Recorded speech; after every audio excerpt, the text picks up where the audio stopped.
I went up to the Appalachian Mountains about a week ago. I'm 34 now, but it felt like I was searching for my creativity again. The city hadn't inspired me in a while. I thought maybe a cabin in the woods would help. I rented a small one, right next to the hiking trails. It seemed perfect for a freelance photographer like me. The first night was peaceful, the kind of quiet you can hear. I unpacked my gear and set up my camera by the window, ready to capture whatever nature offered. As night fell, I felt relaxed. I thought I was catching a break. But at midnight, I heard soft thuds outside. They were faint, but cut through the stillness. I thought it might be deer or something harmless. I shrugged it off, but it still made me uneasy. I kept my camera close, just in case. The next day, I hiked. The air was crisp. I loved how the trees swayed. I snapped pictures, streams, rocks, leaves. It felt good to be out there capturing beauty. But as the hours passed, I noticed strange things. Shadows flitted between trees, disappearing the moment I turned. I tried to convince myself it was just my mind playing tricks. I didn't really believe that. I wandered down paths that didn't match my map. Trees had strange symbols carved into them. I paused, wondering who made them. Was it some kind of warning? I heard laughter then, soft and distant. I looked around, heart racing, but saw no one. I felt cold. Was anyone else there, or was I going crazy? That evening, I was excited to develop my photos. Under the dim light, I started flipping through them. Something wasn't right. Each picture had unsettling details. In one shot, I saw a figure at the edge of the forest. I rubbed my eyes and blinked, but it was still there. I felt a wave of dread wash over me as I continued to look. My hands shook, and then I heard it again, laughter, closer this time. I glanced out the window, half expecting someone to be there, but nothing. I felt a knot form in my stomach. What was happening? I didn't want to open the door. I stood frozen, my heart racing. Then I remembered the figure in the photo. I thought maybe it was a trick of the light. But as I replayed it in my head, I began to wonder if the trails were hiding something. The woods were thick and alive. I felt like I was being watched. I hesitated. Should I go back out there tomorrow? I was torn. What if I found out what was going on, or what that figure really was? And what if I didn't? Would I regret staying put and letting it haunt me? As I stood there, staring out at the trees, I couldn't shake the feeling that I was not alone. What was waiting for me in those shadows? Would I dare to find out? The next morning, I still felt the weight of unease hanging over me. The sun broke through the clouds, but it did little to lift my spirits. I had to confront my fears. I packed my gear, determined to return to the trails. There was a stillness in the air, as if the woods were holding its breath, waiting for me to make a move. I followed the same path I took the day before. Each step felt measured. The thrill of photographing nature had dulled into a mixture of curiosity and dread. As I walked, I scanned the trees, half expecting something to leap out. The shadows felt longer, the branches more twisted. I could almost hear the laughter again, echoing from somewhere deep within the forest. I came across a clearing with a small, clear stream. It looked inviting, and I stopped to take photographs, hoping to capture the serene moment. As I set up my camera, I noticed a slight movement out of the corner of my eye. I turned my head, but nothing was there. Just trees and more trees. I swallowed hard, trying to shake off the experience from last night. I resumed shooting, focusing on the rippling water. It felt good to immerse myself in my work, but my hands kept trembling. I decided to take a break and sat down on a rock near the stream. Maybe I just needed to breathe, to clear my mind. That's when I saw it. A small, weathered box wedged between two rocks nearby. Curiosity piqued. I approached it, my heart pounding again. The box was ornate, covered in fading carvings that matched the symbols on the trees. My hands shook as I reached for it. I was torn between opening it and dreading what I might find. Yet, the urge to know overwhelmed my caution. I lifted the lid slowly. Inside, I discovered a collection of old photographs, each one depicting the same forest but from different decades. In every image, a figure loomed at the edge, just like in mine. Panic surged within me. I flipped through the photos quickly, realizing they all featured the same eerie figure, standing stark against the trees, watching. My breath hitched in my throat. I tossed the box away, instincts pushing me to run. But then a voice reached me from behind, soft, almost a whisper. "Why are you here?" I spun around, heart racing. The voice sounded like a child but came from nowhere. I saw nothing but the same trees, shadows folding around me. "Why did you come?" The voice repeated a little louder this time. I wanted to call out, to demand answers, but my voice caught in my throat. I felt trapped in a nightmare, the forest closing in. The laughter returned, brighter and nearer, weaving through the trees. I took a hesitant step back, eyes darting. Then everything went dark. The sun disappeared behind thick clouds as if the forest had swallowed the light. I stood frozen, uncertainty gripping me. Was it nightfall or something else? Something deeper and more sinister? "Help me," the voice called again, sending chills down my spine. I couldn't move. Whatever was out there was closing in fast. What had I stumbled into? And if I found a way out, would the shadows follow me? I fought against the darkness pressing in on me. My instincts screamed to flee, but my legs felt anchored to the ground. Then, from the shadows, a shape began to form. A small figure stepped out, and my heart thundered in my chest. The child was pale, with wide eyes that seemed too large for the delicate features. "Who are you?" I managed to ask, my voice barely louder than a whisper. "Can you see me?" The child's voice held a strange mix of hope and fear. He took another tentative step forward, and I could see more details of his tattered clothes, as if he had been here for a long time. "Of course I can see you," I replied, frustration bubbling within me. I wanted to know why he called out for help, why he looked so lost.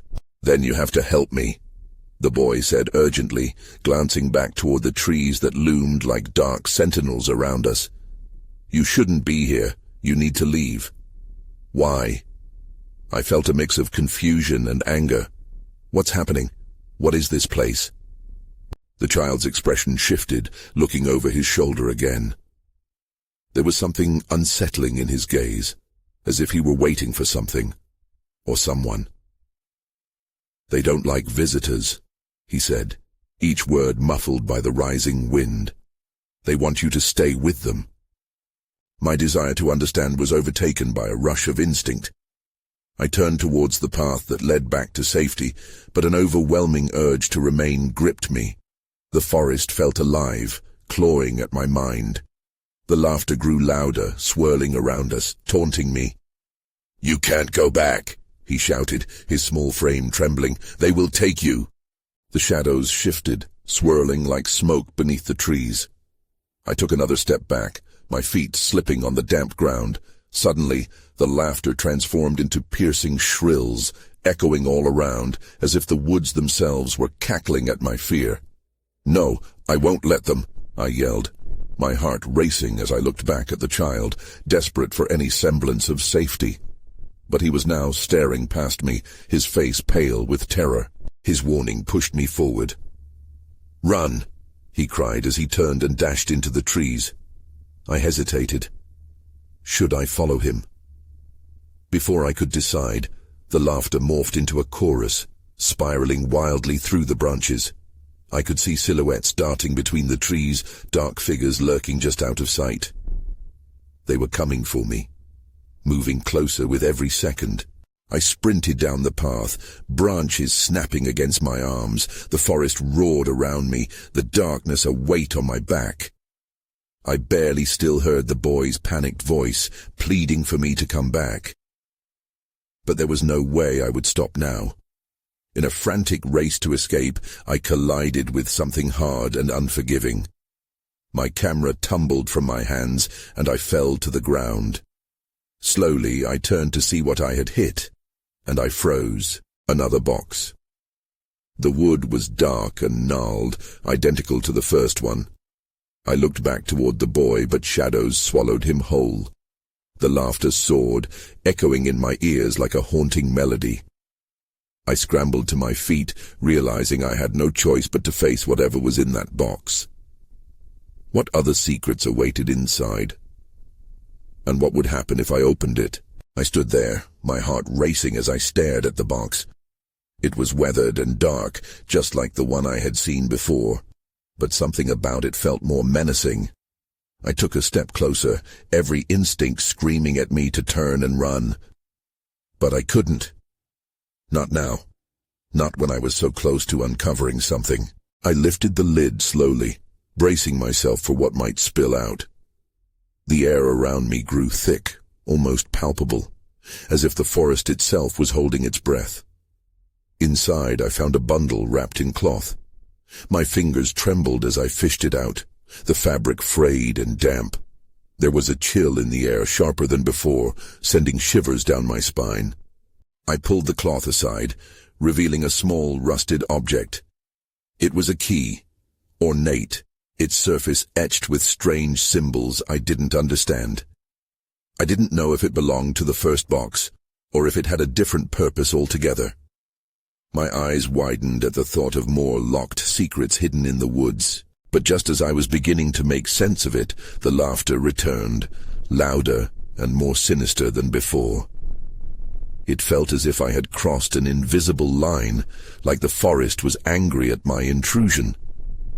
I could hear the rustling of branches, closing in on me. Panic surged through my veins, and I shoved the key into my pocket, adrenaline eclipsing my fear. I turned to bolt back down the path, but something in the shadows caught my eye. A flicker of movement. I squinted, trying to make sense of it, and then froze. A figure, indistinct but clearly human, stepped into the weak light that filtered through the canopy. It was adult-sized but moved oddly, with jerky motions that made the hair on my neck stand up.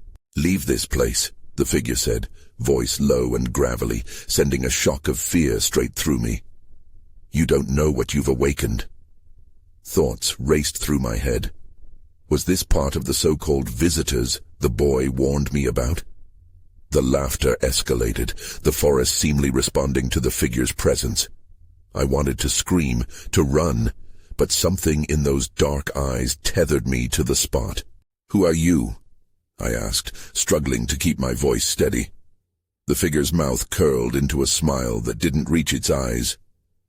"Just a friend," it replied, slinking closer. "Or perhaps a guardian." With its gaze locked onto mine, I felt a pull, as if the darkness surrounding us was beckoning me to give in. Glancing back at the path, I weighed my options. The laughter rose to a deafening roar, drowning out everything else. In that moment, I knew I had to make a choice. "Leave now, or you will be theirs," the figure warned, pointing to the trees. They twisted and shifted, seeming more animate than ever, as if preparing to consume me. My feet shifted, and just as I turned to flee, I heard a sound. Soft, almost delicate. The child's voice. "Help me." I hesitated again. Now I was faced with two fears. The unknown figure that blocked my way, and the child's plea echoing in my mind. But there was no time to think. The forest was closing in. Then everything went dark. I jolted awake, the darkness swallowing me whole. Panic gripped me. I couldn't tell if my eyes were open or closed. It felt like I was floating, suspended in an abyss devoid of sound and light. The laughter had vanished, but the weight of dread remained firm against my chest. Slowly my surroundings began to form. I was lying on damp ground, the musty scent of earth filling my lungs. My head throbbed. I pushed myself up, heart racing. Where was I? The trees loomed overhead like watchers shrouded in shadows. I pushed to my feet, scanning the area. To my left, the forest was dark and thick, the gnarled branches appearing to sway as if alive. To my right, there was a faint light flickering through the trees. My eyes locked onto it, a beacon in the overwhelming darkness. I moved cautiously, each step careful against the soft, mossy ground. As I got closer, I realized it was a fire, a small campfire crackling quietly. Just beyond it, I saw movement. No, not just movement. Shapes. Several figures hunched around the flames. A pit formed in my stomach.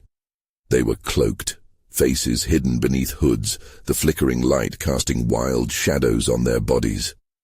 I was drawn in, unable to look away, my instincts screaming that I should turn and run. But curiosity tugged at me. Suddenly, one figure tilted its head, and I froze as dark eyes locked onto mine. The laughter broke the silence, echoing in my mind, mesmerizing and terrifying. "Welcome," the figure said, voice smooth yet cold. "We've been expecting you."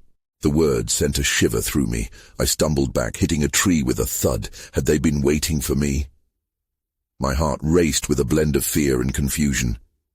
"What do you want from me?" I blurted out. "It's not what we want," the figure replied, a grin spreading beneath the hood.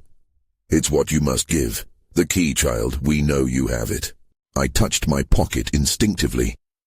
The key was still there, its cold metal now a burden. They knew. They were aware of what I had taken from the box. The realization hit me hard. "Leave me alone," I shouted, words raw with panic. I turned to run, but more figures emerged from the shadows, encircling me. I was trapped. My throat constricted as their murmurs mingled with the forest noise. "Help me." The child's voice echoed again, a soft whisper just behind me. It blended with the murmur of the cloaked figures, creating a haunting symphony. I felt the key weighing down my resolve, and it hit me. There was something more to this than I understood. Before I could think, I dashed toward the direction of the campfire, the figures stepping aside. "You can't escape your fate," one shouted, laughter trailing behind me like a taunt. I sprinted through the trees, branches clawing at me, the ground uneven beneath my feet. My mind raced as I searched for a way out. Then I stumbled onto a clearing, breathless and wild-eyed, but it made my blood run cold. In the center stood an ancient stone altar, covered in symbols matching those on the key. I hesitated, realizing the significance of what I had found. But before I could ponder my next move, a voice boomed from the shadows. "You've come to complete the cycle." The laughter returned, this time a cacophony, surrounding me as the forest pulsed with a life of its own. I had no idea what lay ahead, but it was clear. I was no longer just a visitor in these woods. I stared at the altar, the dark symbols almost glowing in the dim light. My heart hammered against my ribcage. What cycle? What did they want from me? The figures moved closer, their eyes swirling with anticipation. I felt trapped, like a moth drawn toward a flame. A flash of memory hit me, the child's whisper. "Help me." It echoed in my mind, sending another wave of panic through my veins. I glanced back at the shadows, hoping to find an escape, but the cloaked figures stood firm. They were blocking any chance of retreat. "Complete the cycle," one of them repeated, eyes gleaming under the hood. "You are the chosen one, and you have the key. It has been foretold." I didn't understand. My thoughts raced. Did they mean the key I had taken? Was it really something significant? I gripped it in my pocket tighter, as if it might provide some protection. Their intent felt darker than anything I had imagined. "What do you want?" I shouted again, my voice wavering. "I won't help you. Help us." The voice was clear now, coming from another figure, their tones smooth and almost melodic. "You alone can unlock what has been sealed for centuries. The child is waiting. Waiting? I felt my stomach churn. I took half a step back, but my feet were rooted to the ground. Who's waiting? The one who will guide you, the hooded figure replied. They stepped forward, raising a hand. The one who needs your help. Suddenly, a gust of wind swept through the clearing, snuffing out the campfire. Darkness enveloped us. The only sounds now were the hushed whispers of the cloaked ones. My pulse quickened. What are you doing? Choosing, a voice hissed. Choose wisely. In that moment, something inside me broke free. I lunged towards the altar, instinct guiding me as I reached for the symbols. They felt warm beneath my fingertips, pulsing faintly. I wanted answers, and I needed to find out what this key could unlock. As I pressed down on one symbol, a brilliant light flared around me. The figures recoiled, their dark silhouettes illuminated by the glow. Gasps echoed, and the whispers intensified, swirling like a tempest. "Fool!" one of them screeched. "You don't understand!" The light grew brighter, surrounding me in a shimmering veil. Then, everything changed. I was no longer in the clearing. The forest faded away, replaced with images of the child, a small face painted in horror, reaching out for help. I screamed, but no sound came out. Instead, the scene shifted again. Now I was in a dark room, the walls lined with old books and more symbols. I stumbled forward, bewildered. That's when I saw it. A window with another child trapped inside. Instinct kicked in. I had to help them. But how? The key burned like ice in my pocket, its purpose now more vital than ever. I turned to face the cloaked figures, who had somehow followed me into this strange realm. They stood watching, their expressions shrouded in mystery. "You have much to learn, child," one said, stepping closer. Everything started spinning again, and I realized I wasn't just here to help a child. I had become part of something much larger, and the weight of my choices pressed down like an iron chain. But the voices screamed for attention, yelling out warnings I couldn't decipher.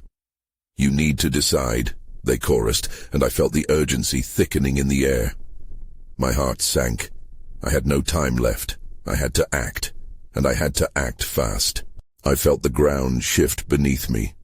The symbols on the altar pulsed with energy, and the figures loomed closer, their eyes glowing like embers.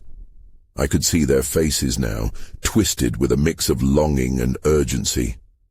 I swallowed hard, feeling trapped in a nightmare I couldn't wake from. "Which child?" I asked, my voice trembling. "Is it the one in the window?" "The child of light," a figure replied almost reverently. "The cycle demands a balance. You must decide whether to free the one in the window or close it forever."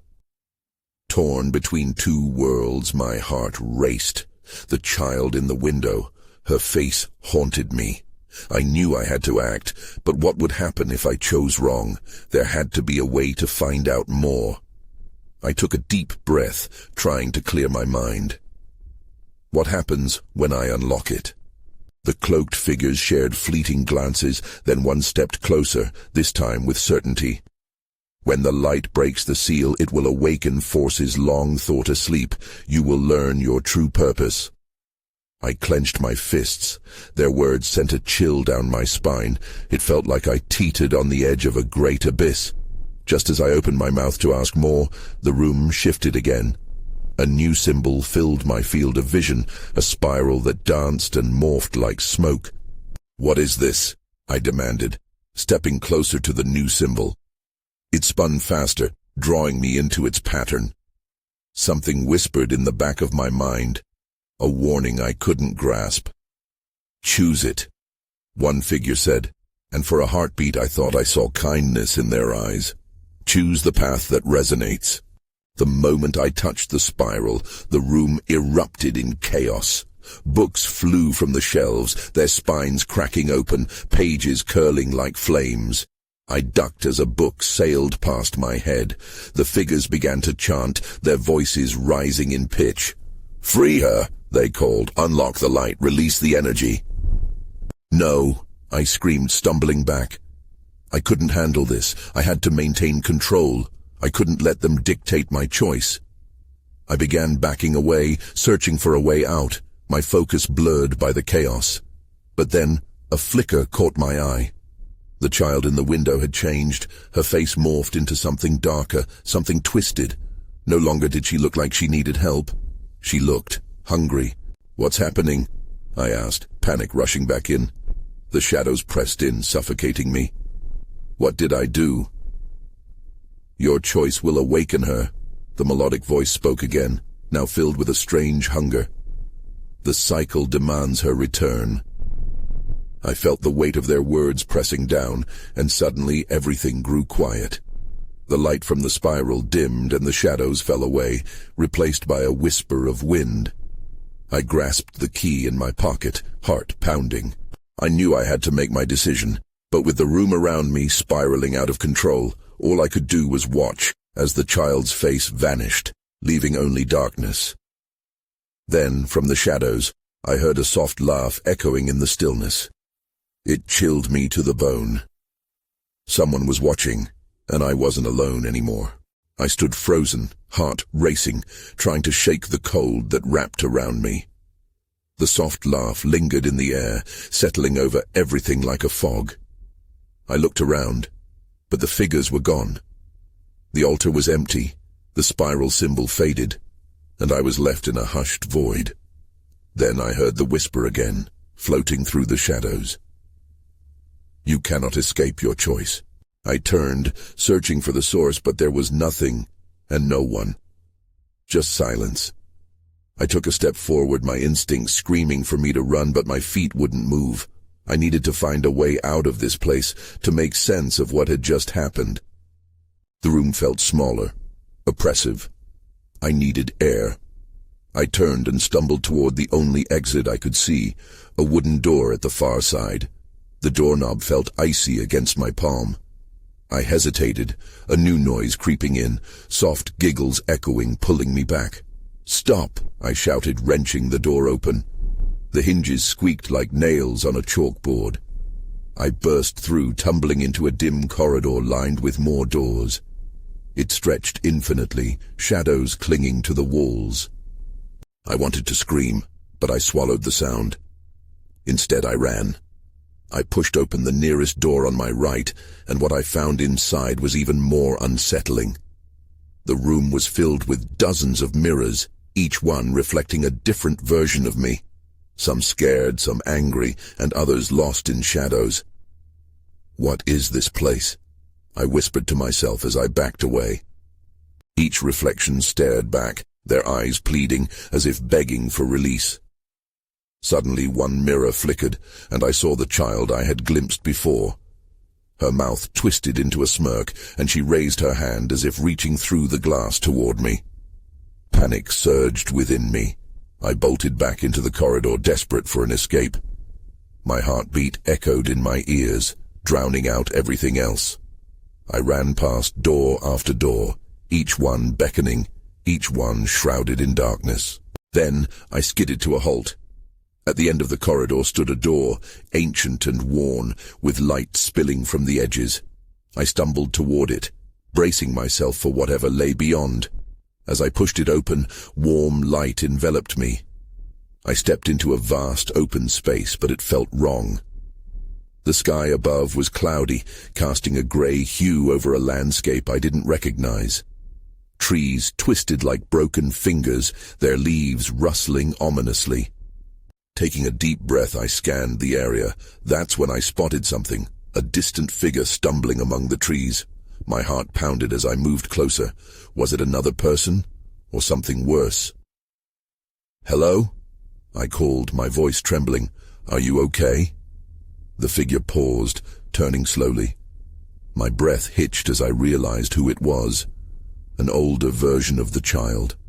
Her eyes burned with a brightness that seemed out of place, and her lips curled into a knowing smile. "Come closer," she beckoned softly. her voice echoing in my mind. "You've been waiting for this." I felt a mix of dread and curiosity surge through me. Every instinct told me to stay away, but something deeper drew me in. As I moved forward, the ground shook beneath my feet, darkness swirling at the edges of my vision. I felt a pull from the child, a demand stronger than anything I'd ever faced. That's when I saw it, a bright light flickering in the distance, and I knew I had to make a choice. The light flickered like a beacon, shifting and dancing out of reach. A part of me wanted to turn back, to run from the girl with those piercing eyes. Fear clawed at my insides, but the pull toward the light was undeniable. I took a hesitant step forward, heart pounding with the weight of the choice before me. "Don't be afraid," the older version of the child said, her voice softer now, almost soothing. "You're meant to be here." "Meant to be here?" I echoed, dread filling my chest. "Why? What's going on?" She continued to smile, but it was unsettling. "You have questions, but you know more than you think." She gestured to the light, her finger trembling with excitement. "It's time to remember." Remember?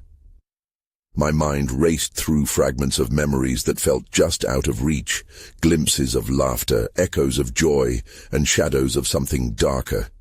Before I could process it, the ground shook again and trees swayed wildly, as if warning me to stay away from the light. I stumbled back, fighting the urge to flee. But as I looked back at her, I saw something shift in her expression. It was no longer just a child's face, it was a reflection of my own fears, twisted and warped. I realized she was me, an echo of who I used to be, caught in this strange place. "Come on, don't let it hold you back," she yelled, urgency in her voice. It felt like she was trying to free me from a prison I hadn't known I was in. With each heartbeat, the light pulsed, brighter and more inviting. It felt like it was unearthing something deep within me, but another part whispered warnings of the shadows that lurked in the corners of my mind. I was caught between two worlds, the light and the dark.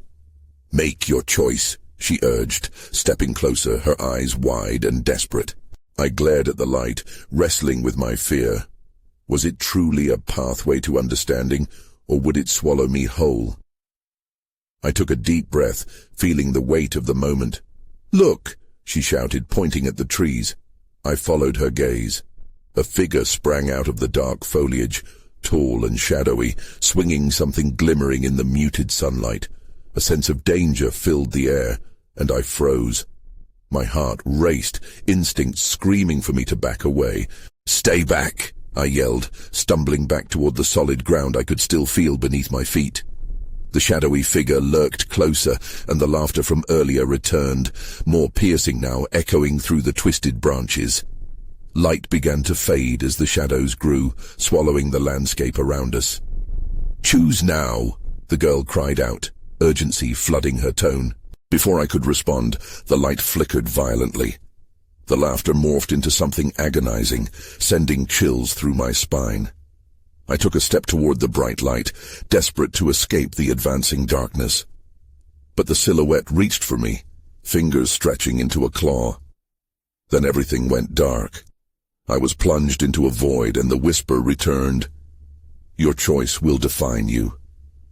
I gasped, something pulling me upwards, urging me to wake, to choose. I didn't know what awaited me, but I was running out of time. I awoke, gasping on the damp forest floor, heart racing and mind swirling with confusion. The woods around me hummed with life, but I wasn't sure if I had returned, or if this was another layer of my entrapment. The shadows felt thicker now, almost sentient, exuding a palpable tension that wrapped tightly around me. The laughter I had once feared was gone, replaced by a heavy silence that pressed against my ears. I staggered to my feet, the world swaying around me as I fought to regain my composure. Where were the figures? The child? I felt an overwhelming loss for what I may have just escaped, but I wasn't free yet. The gnarled trees loomed overhead, watching me with their twisted branches. resembling gnarled hands waiting to snatch as I made my way through the underbrush. I felt compelled to move, to find a path out of this nightmare that had become all too real. I trudged forward, uncertainty gripping me. The forest felt alive, thrumming with energy as if the very soil echoed the consequences of my choices. As I walked, I noticed a slight shimmer by the base of a tree. Approaching it cautiously, my breath caught in my throat. There, nestled in the soft earth, was the first box I had found, now partially buried. Heart pounding, I knelt beside it and reached out my trembling fingers. The carvings glimmered in the dim light, and the urge to open it surged once more. But that child's warning echoed in my mind. "They will take you." Yanking my hand away, I recalled the key I had found nestled in the second box, the key I had not yet used. My fingers brushed the cold metal in my pocket, weighing heavily on me, burdened with its meaning. I hesitated.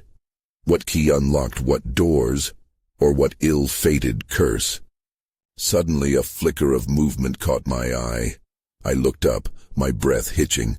The child stood a distance away, gazing at me with those familiar wide eyes. She didn't smile this time. Instead, her expression was earnest, pleading. "You must unlock it," she spoke softly, voice softer than the rustling leaves. "You can help us both." Help? I wanted to demand what she meant, what being helped truly entailed, but the air crackled with urgency. I felt time slipping away. With a nod, I pulled the key from my pocket, its surface warm against my skin. Before I could rethink, I approached the shimmering box. The child stepped back, watching intently. Panting, I inserted the key into the lock, twisting it with determination. It clicked open, and the lid creaked as I lifted it slowly. Inside, the light flared briefly, illuminating more photographs, these depicting mournful faces swathed in shadow. My breath caught as I saw faces I recognized from glimpses. Each child had looked lost, seeking, but now they were silent. "What are they?" I whispered, fear creeping back in as I scanned the pictures. "They're trapped," the child whispered, voice echoing like a dream. "You must choose who to free." A chill washed over me as I realized the weight of her words. Before me lay the choices, the burden, and I was standing on the brink of a pivotal moment. I stared into the box, shadows darkening the edges. It was within my power to decide, to release one of them. But what about the rest? What would I open if I chose wrong?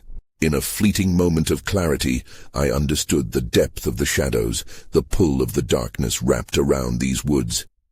They had warned me of what lurked here, prey to my choices. The echoes of children lost within the forest, their laughter twisting into cries. "I can't choose one," I breathed, trembling. "What happens if I do?" "If you choose, they will be free. But it may come at a cost," the child replied, her expressive eyes unwavering. "You too could remain with them." The weight of the moment pressed more heavily than before as I faced the dilemma of saving one while damning the others to darkness. I could feel the shadows closing in, a sinister embrace of the forest, the laughter weaving into a song of despair. "No," I murmured, shock coursing through me. "I can't let them suffer." With that thought, a surge of defiance ignited within me. I dropped the key, stepping back, my heart racing. Whoever they are, they have to find their own way out. I won't be a part of this cycle. The child's eyes widened, an emotion like belief flickering for the briefest second. And then the shadows recoiled, as if they had never expected resistance. "Stay," she cried out, before the box erupted in brilliant light. It flooded the night, illuminating the forest as if unveiling long-hidden truths. I could hardly breathe as the laughter transformed into soft sighs, whispers of gratitude mingling in the air. The shadows around us began to dissipate, wilting like smoke in the wind. But even as I stood there, feeling the darkness pull back like a tide revealed, I sensed an underlying current amidst the change, a lingering presence that hinted at what might remain. In that moment of light, I turned my gaze to the child, but she was fading like the shadows. "Wait!" I called, heart racing. "What happens now?" "I'll remember," she murmured as she dissolved into glimmers of light. "Be brave, and remember, they can return." And just like that, everything fell silent. The laughter was gone, replaced by a serene stillness, only broken by the whispers of the forest around me. I stood there for what felt like ages, a stillness mingled with an unsettling emptiness. Had I freed the children or merely sealed my own fate within the shadows? As the echoes of laughter faded and the weight of my decision pressed down with uncertainty, I turned away from the clearing into something more ambiguous, unsure of my next steps. I couldn't shake the feeling that this encounter had left a mark on my soul. And as I walked away, I still felt the pulse of the forest at my back, a reminder that the darkness was never truly gone, only biding its time. Would I find my way back to the world of light, or had I merely walked deeper into an ever-thickening mystery? I moved towards the fading light of dusk, my heart heavy with unresolved questions, aware that some doors stay closed forever. The journey had shifted something within me, but what lay on the other side remained uncertain, pulsating in the silence as I stepped beyond the threshold of the shadows.